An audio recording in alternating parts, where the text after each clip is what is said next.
guys are about to take advice from somebody who's not wearing any clothes. Okay, let's say you bought a put option on SPY, and SPY drops by 0.5%, and you excitedly go check your brokerage account, and your put option has a lost value. Why is that? Because when you buy a put option, you're supposed to make money as underlying drops, right? So why the hell did you lose money? Well, it's due to the Greeks. Okay, there's only a certain number of things that affect the value of the options, and they are in the Greeks. In this case, it's either delta, vega, theta, or rho, not gamma, because gamma shows how much delta changes given a 1-point move in the underlying. So it's got to be one or more of those things. And how do you determine what it is? Well, you just work your way through it. Is it delta?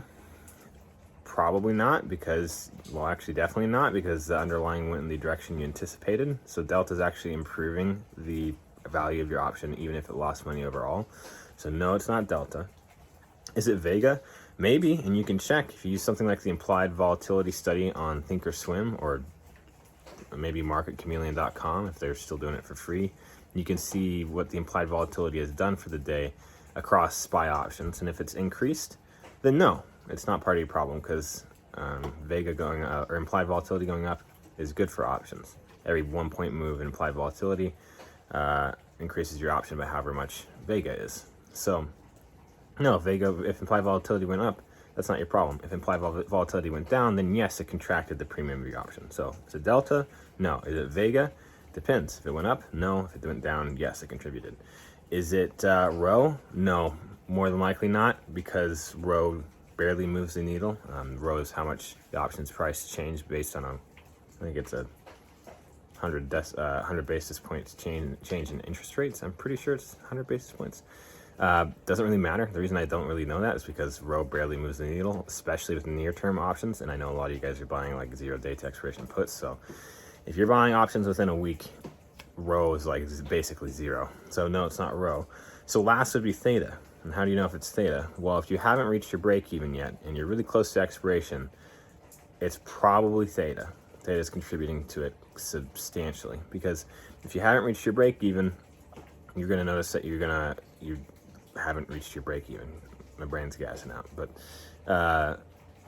and if you're really close to expiration, that means that theta is a large percentage of the value of the option. So as time passes, you'll see the value of the option decay quite quickly. So if you haven't reached your break even and you're looking at a 0-day to expiration put option, you can actually see in real time that put option degrade in value. Even if SPY stays kind of steady throughout the day, you can watch like every 5 minutes or even minute to minute, you can watch that option degrade in value all the way to zero if it's out of the money. And if it's in the money, it'll end with some value at the end of the day.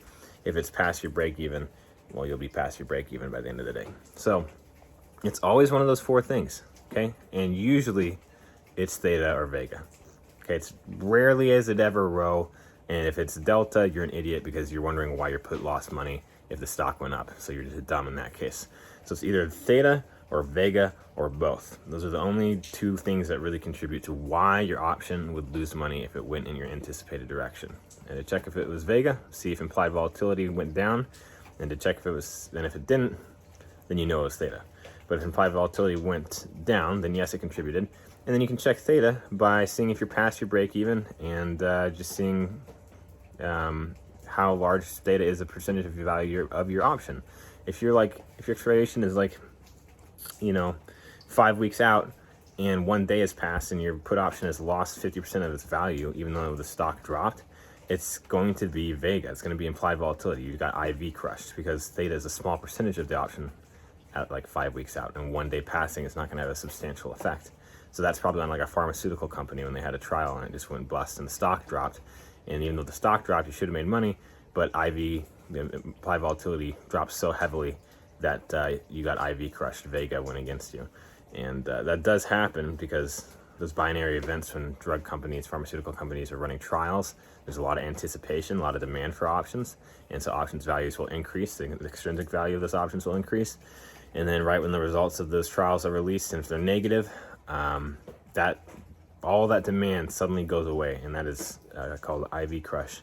That implied volatility, that expected volatility of the stock based on that binary event, the demand for the options based on that binary event disappears. So even if the stock drops substantially, you can still lose money because everyone's not buying the options aren't hot anymore. Where's the binary event? It's gone. So who cares about the options on the underlying stock? So it's always one of those four things, except for more realistically, it's always two of them. It's either theta or vega. And now you can stop wondering why you're losing money when the stock went your anticipated direction. So when you buy a 0 day to expiration put option and the stock goes down, and it goes down by like 0.25%, don't expect to make money, because theta is probably killing you. There's probably not going to be implied volatility on such a large index like that over the course of one day. It's going to be theta, because your option expires in a single day, and theta is going to be massive percentage of the value of the underlying or of the option when there's like no time to expiration. So really you should only be looking at vega if you have any sort of time remaining until expiration, or if you're trading on a stock that is not like an index, you know, that implied volatility might move rather quickly. Yeah, so there you go. A little tidbit for all you people who are freaking out why your puts aren't making money. Another reason to not buy 0 day to expiration puts, because you can literally watch them degrade in value throughout the day. It's amazing. You can see it happen in real time. And you know, I've been talking about a lot of ways to like prepare your portfolio for this like big bear market, and I haven't mentioned puts once, and I guess I should mention it. If you want to do puts, just don't do your whole portfolio.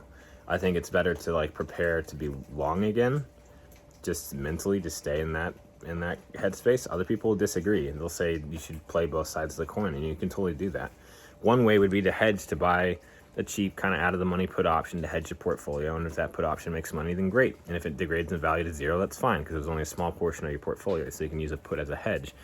Or you can do bear credit spreads or bear put spreads, or you can do long puts. If you're gonna do long puts, make sure that the expiration is a ways out. Don't do these like 1 week expiration put options, because even if the stock drops, you still might not make money because of theta. Theta might eat the value of the option too fast. You might not hit your break even fast enough, and you can still lose money. So if you do deeper in the money, further out put options, yes, they're gonna be more expensive, but the break even is gonna be lower, or I guess higher, and so it's gonna be easier to reach break even, and theta is gonna be a smaller portion of the value of the option. You're gonna have a higher chance of making money with those put options, but they're gonna be more expensive, so you don't wanna over allocate to your portfolio to put options. Although some people would disagree in this market. Obviously, NASDAQ is the Qs are down like 3.5% today. So obviously put options are doing great. So yeah, if you want to dabble on the short, you know, go on the bear side of things, go ahead. Just don't put your whole portfolio into it, or you might get kneed in the face when you buy put options that expire in a week and it's your entire portfolio, and the stock market bounces 20% over 3 weeks, which happens in bear markets and should be anticipated because those bounces are coming. Even if we bounce 20% and it continues downwards afterwards, your put options are going to lose a lot of value. So never over allocate. That's the most important thing. Of course you can take the short side of things. Just never over allocate, because you, one, might be wrong on when the bottom is, and two, might not be able to handle it when things bounce and kick you in the teeth and you lose 70% of the value of your portfolio. And three, you might buy the wrong strike and expiration, and no matter what, even if it does go down, you still lose money, because put options are not the equivalent of just shorting the stock. Right? Right. Okay, I'm going to put some clothes on. It's raining out here. Peace out, guys. Love you.